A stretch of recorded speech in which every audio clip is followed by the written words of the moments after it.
Hi, I'm Beth Waitrovich, Extension Educator from Michigan State University Extension.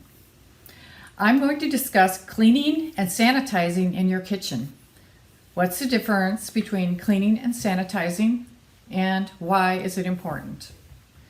Cleaning is the removal of dirt and germs and other impurities from the surface. We usually use dish soap and water.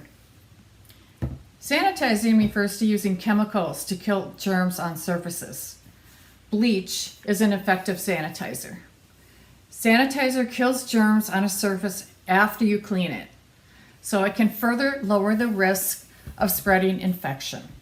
An effective sanitizer is a mixture of chlorine, bleach, and water.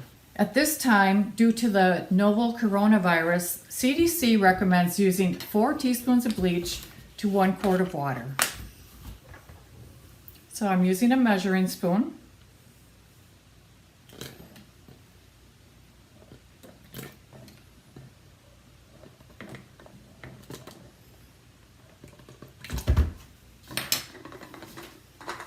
And then I will add my water.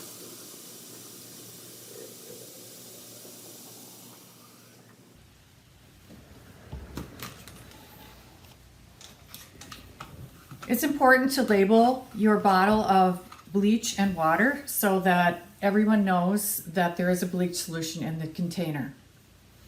It's important to make a new solution every day because the sanitizer concentration will decrease over time. And again, it's important to measure correctly because too little bleach in the water is ineffective and too much can be dangerous. Use a disinfecting bleach. It does say disinfecting on the label right here. There are 4 steps to cleaning and sanitizing.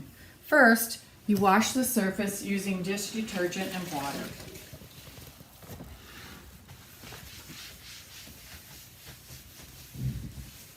Next, you're going to rinse the surface. So I'm rinsing my dishcloth, getting rid of the soap. I'll rinse it off.